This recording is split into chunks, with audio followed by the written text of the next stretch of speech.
बिस्मिल्लाहिर्रहमानिर्रहीम, अस्सलाम वालेकुम। खेलों की खबरों पर तबसर और तज़ियों से स्कोर के एक और प्रोग्राम के साथ सैयद याह्या हुसैनी आपकी खिदमत में हाजिर है। पाकिस्तान क्रिकेट बोर्ड ने साल 2025-26 के लिए सेंट्रल कॉन्ट्रैक्ट के 4 मुख्तलिफ कैटेगरीज़ के लिए 30 खिलाड़ियों के नामों का ऐलान किया है।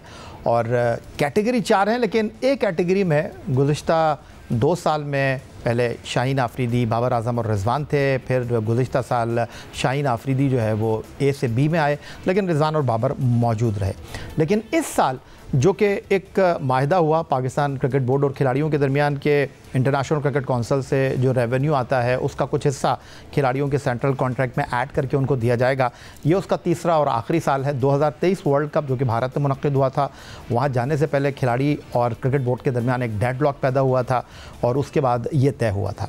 लेकिन अब हुआ ये है कि पाकिस्तान क्रिकेट बोर्ड ने जो 30 खिलाड़ियों के नामों का ऐलान किया है उसमें एक कैटेगरी है, लेकिन एक कैटेगरी में कोई खिलाड़ी नहीं है। और उसकी बुनियादी वजह यह है कि परफॉर्मेंस आपकी है नहीं ऐसी, तो फिर आप कैसे रख सकते हैं। सीधा चलते हैं इस्लामाबाद, जहां वीडियो लिंक पर हमारे साथ मौजूद हैं पाकिस्तान टेस्ट टीम के साबिक कप्तान विकेट कीपर राशिद लतीफ़ साहब। खुशामदीद कहेंगे आपको। बड़ी गहरी निगाह है आपकी पाकिस्तान क्रिकेट के हवाले से। ये बड़ा सवाल है कि ये पाकिस्तान की क्रिकेट कहाँ जा रही है कि एक कैटेगरी में कोई खिलाड़ी है ही नहीं। इंग्लैंड, ऑस्ट्रेलिया, न्यूजीलैंड, यहाँ पर प्लेयर एसोसिएशन है और वो क्रिकेट बोर्ड्स के साथ बात करती हैं, खिलाड़ियों के मामलात को तय करती हैं। लेकिन वहाँ पर जो मामलात होते हैं, मैं गहराई में नहीं जाना चाह रहा, लेकिन जो कुछ 2023 वर्ल्ड कप से पहले हुआ, अगर मैं ये कहूँ ये उसका शाखसाना है। परफॉर्मेंस के बुनियाद पर आपको अकोमोडेट किया गया, परफॉर्मेंस नहीं रही तो फिर आप बनते नहीं हैं एक कैटेगरी में, तो फिर इतना शोर क्यों हो रहा है? नहीं, शोर प्लेयर नहीं उठाएगा, प्लेयर मैं और आप शोर मैं और आप करेंगे। वजह ये है कि प्लेयर्स को उनका हक मिलना चाहिए, ठीक है। और परफॉर्मेंस अगर ख़राब है तो आईसीसी से अपना रिकॉर्ड कम नहीं किया ना इन्होंने।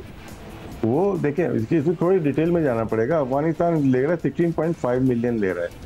ये 21 से 25 या 23 का साइकिल था या 25 का, ठीक है। पाकिस्तान 38 मिलियन ले रहा है।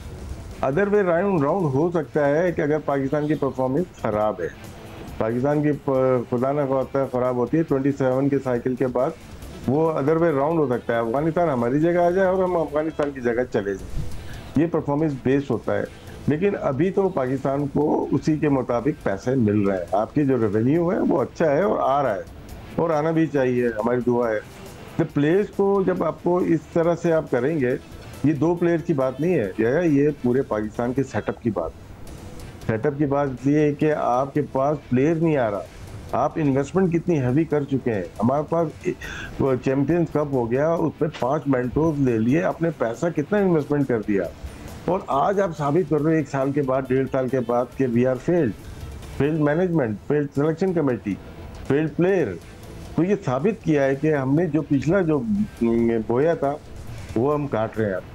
तो एक कैटेगरी का कोई प्लेयर नहीं, इसका मतलब है कि डी में तो एक भी नहीं होगा ना। जब आपके पास टॉप लेवल पे प्लेयर नहीं है तो नीचे तो बिल्कुल ही स्थान पूरा ही होगा। अब डी कैटेगरी के प्लेयर उठा के देखें, वो बांटे गए। उसमें कुछ प्लेयर जो शान मसूद और अहमद दानियाल बराबर नहीं हो सकते। एक की 12 साल इंटरनेशनल क्रिकेट का है। राशिद लतीफ़ साहब, ये बिल्कुल आपने बजा फरमाया और बिल्कुल शान मसूद और अहमद दानियाल में फ़र्क है। और वो एक टेस्ट टीम का कैप्टन है और एक अभी वाइट बॉल क्रिकेट के फॉर्मेट में 9 वारिद है। मैं आपकी बात से 100% इत्तेफाक करता हूँ, लेकिन मुझे ये भी ज़रा बता दीजिए आप कि ये परफॉर्मेंस बेस है ना सेंट्रल कॉन्ट्रैक्ट का। आप परफॉर्म करेंगे तो एक कैटेगरी में है। क्यों बाबर आजम और रिजवान एक कैटेगरी में थे? इसलिए कि वो तीनों फॉर्मेट के लिए लाजिम व मलजूम थे। अब वो आपकी T20 टीम का हिस्सा नहीं है। आपने बिल्कुल बजा फरमाया कि खिलाड़ियों को जो इंटरनेशनल क्रिकेट काउंसिल का रेवेन्यू है उसमें से हिस्सा मिलना चाहिए। अगर इंटरनेशनल क्रिकेट काउंसिल कम नहीं कर रहा, लेकिन एक फार्मूला तो माने ना सर। आप जब आईसीसी की रैंकिंग की बात करते हैं, बाबर आजम थे, रिजवान थे, अब नहीं है, टॉप कैटेगरी में नहीं है, तो क्या ये उन खिलाड़ियों के साथ नाइंसाफ़ी नहीं होती जिनकी अभी आप बात कर रहे थे कि बाबर आजम और रिजवान तीनों फॉर्मेट में है नहीं, टीम में आने के लिए स्ट्रगल कर रहे हैं, लेकिन उनके सेंट्रल कॉन्ट्रैक्ट के ऊपर जो है वो कॉम्प्रोमाइज़ नहीं हो रहा? तो ये तो क्रिकेट बोर्ड खुद फंस जाता। नहीं, 2 प्लेयर्स की हम बात नहीं कर रहे हैं, हम यहाँ पे पूरे सेटअप की बात कर रहे हैं। क्योंकि मैंने चैंपियंस कप से लेके जो मेंटोर थे उन तक की मैं बात ले गया। जी सर। और यहाँ पे बात मैं जो समझाना चाह रहा हूँ ना, वो है कि एक कैटेगरी का हमारे पास प्लेयर नहीं है। अफसोसनाक है इस मुल्क के लिए, अफसोसनाक है। तो डी कैटेगरी कैसे बन गई? डी कैटेगरी कैसे बन गई? वो तो ई और एफ हो जाता है। बजा फरमा रहे। ये वजह यही है कि हमारे पास प्लेयर नहीं है। अब बात है बी कैटेगरी में आपने नहीं, मैं आपको जाने नहीं दूंगा। राशिद लतीफ़ साहब मुझे ये बताइए, चलें ठीक हो गया, आप बिल्कुल बजा फरमा रहे हैं, ये हमारी क्रिकेट की तनज़्ज़ुली है। मैं अपनी बात खत्म करके आगे बढ़ूंगा। जी जी, देखिए, मुझे आप साबित कर दें कि फ़खर जमान को बी कैप में कैसे लाके खड़ा कर दिया। आप मुझे समझा दें कि हसन अली बी में कैसे आ जाता है। आप मुझे एक समझा दें कि शादाब खान बी में कैसे आ जाता है। आप मुझे समझा दें कि सऊद शकील सी में कैसे आ जाता है। आप मुझे समझा दें शान मसूद डी में कैसे आ जाता है। 5 की मैंने बात की है, मैं तो बाकी पे आ ही नहीं रहा ना। ये सरासर नाइंसाफ़ी है, ये देखना चाहिए, चेयरमैन साहब को देखना चाहिए। यही तो होता है लास्ट 4-5 ईयर से, यही तो होता है जिसकी वजह से क्रिकेट हमारी यहाँ तक पहुँची है।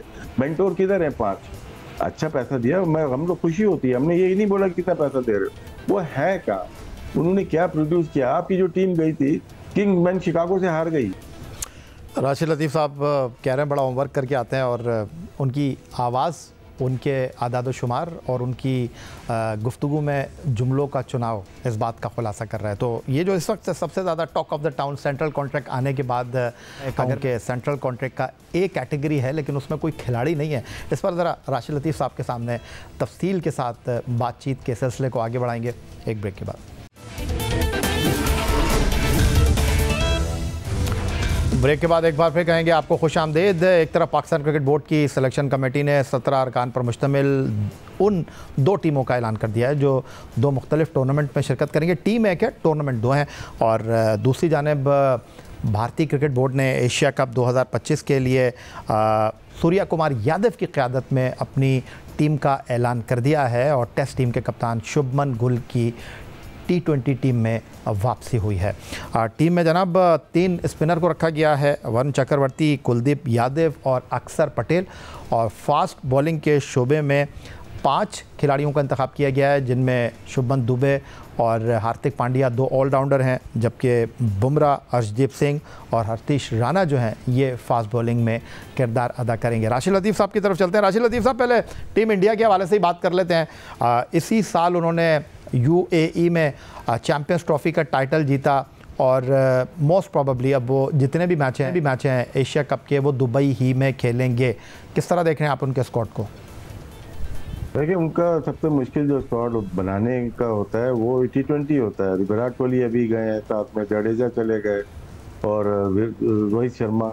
उसके बावजूद भी अभी जायसवाल इस टीम में आपको नज़र नहीं आ रहे होंगे। तो लेकिन जो भी टीम बनाई है इन्होंने बहुत परफॉर्मेंस बेस्ड टीम लग रही है। 3 स्पिनर हैं और 2 ऑलराउंडर जो इनके पास खेलते हैं आके, वो उसी तरह से बनाए हुए हैं। बाकी जसप्रीत बुमराह मेन किरदार अदा करते हैं इनके फास्ट बॉलिंग में।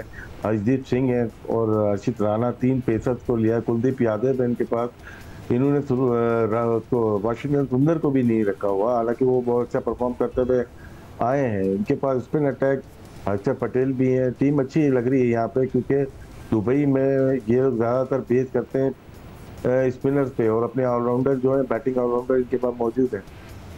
अच्छा, ये जो आपने अभी थोड़ी देर पहले जायसवाल की बात की, जिन्होंने बड़ा अच्छा इंग्लैंड का दौरा किया, उनको टीम में ना रखने की एक बुनियादी वजह जो बाज़ाहिर नज़र आ रही है वो यही है कि टीम में लगभग साल के बाद जो है वो टेस्ट टीम के कैप्टन शुभमन गिल की वापसी हो रही है। इंग्लैंड के दौरे में उन्होंने 4 से ज़्यादा सेंचुरियाँ स्कोर की, और बर्मिंघम के एजबस्टन क्रिकेट ग्राउंड पर टेस्ट मैच में दोनों इनिंग में वो सेंचुरियाँ बनाने में कामयाब रहे। शायद जायसवाल को टीम में ला लेने की एक बुनियादी वजह यह है कि गिल होंगे तो वो प्लेइंग 11 में होंगे, बाहर नहीं बैठेंगे। हाँ, नहीं, उनके पास ये फ्यूचर का कैप्टन देख रहे हैं दोनों फॉर्मेट में। मेरे ख्याल से वो देखना चाह रहे थे, क्योंकि अभी जो कैप्टन है शायद आगे जाके ना हो, तो मे भी वो देख रहे होंगे। और फिर इनके पास सैमसन है जो विकेट कीपर भी हैं, वो भी ओपन करते हैं। तो तिलक वर्मा है, वो भी ओपनर है। तो शर्मा वो भी ओपनर है, तो उसमें जगह बनती नहीं है। तो शर्मा की बैटिंग देखें और तिलक वर्मा की देखें तो इनकी तो बहुत आउटस्टैंडिंग रही है, मिडिल में भी खेल लेते हैं। तो इसकी वजह से शायद जायसवाल की जगह नहीं बन रही। और लास्ट टाइम भी चैंपियंस ट्रॉफी में भी थे वो, वनडे में उनकी जगह किसी और को लिया, बल्कि चक्रवर्ती उनकी जगह आ गए थे, तो उनकी जगह बन नहीं पा रही। तो उनके पास इतना एक टैलेंट है, इतने ज़्यादा प्लेयर्स आ गए हैं कि उनके जो टेस्ट के बेस्ट ओपनर हैं प्लेयर्स में से जो आते हैं उनकी जगह नहीं बनती है। ठीक हो गया, तो अब आ जाते हैं राशिद लतीफ़ साहब ज़रा टीम पाकिस्तान की तरफ। संडे को टीम का अनाउंसमेंट हुआ, 17 रुकनी टीम है, सलमान अली आगा टीम को लीड कर रहे हैं। और टीम को आप किस तरह देख रहे हैं? एशिया कप से पहले पाकिस्तान को अफ़गानिस्तान और यूएई के साथ 3 मुल्की टूर्नामेंट खेलना है, और अगर पाकिस्तान इस टूर्नामेंट की ट्रॉफ़ी को उठाने में कामयाब रहा तो एक तवज्जो के साथ, एक इन्हिमाक के साथ, एक जज्बे के साथ, एक तवानाई के साथ हम एशिया कप में एंट्री देंगे। देखिए, एशिया कप से मुश्किल हमारी ये ट्रायंगुलर सीरीज लग रही है, क्योंकि ये शारजा में है। यहाँ पे यूएई का होम ग्राउंड है, ये अफगानिस्तान का होम ग्राउंड रहा है और अभी भी होगा। यहाँ पे स्पिन जो बॉलर होते हैं बहुत अच्छी बॉलिंग करते हैं। तो अगर अफगानिस्तान से मुकाबले हैं तो उसमें गजनफर वापस आए, राशिद खान वापस आए, नबी इनके पास है, नूर है, उनके जो अटैक है ना बहुत अच्छा है। वो पाकिस्तान को 2-1 हरा चुके हैं वो लास्ट टाइम जब शादाब कप्तान गए थे।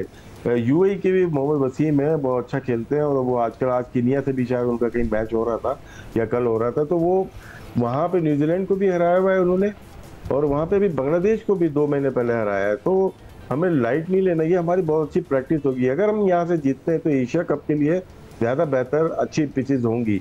हमारी टीम ठीक है, यहाँ पे अच्छा खेलना चाहिए हमें, और स्पिनर दोनों खेलने चाहिए। प्लेइंग 11 बहुत डिपेंड करती है, जैसे हम बोलते थे कि सुफियान को भी खिलाएं, अबरार को भी खिलाएं, लेकिन हमने खिलाया नहीं। लेकिन शायद यहाँ पे यूएई में, शारजा में तो डेफिनेटली खिलाना पड़ेगा, लेकिन वहाँ पे भी दुबई में भी अगर मैचेस है हमें दोनों स्पिनर्स में जाना पड़ेगा।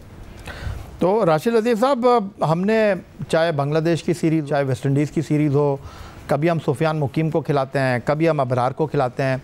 आपको लगता है कि क्योंकि मीडिया में भी बहुत ज़्यादा बात हो रही है कि अब पाकिस्तान का फार्मूला ये होना चाहिए कि दोनों के साथ हमको मैदान में उतरना चाहिए, आपको लगता है कि हम ट्राई सीरीज़ या एशिया कप में अबरार और सुफियान के साथ मैदान में उतरेंगे?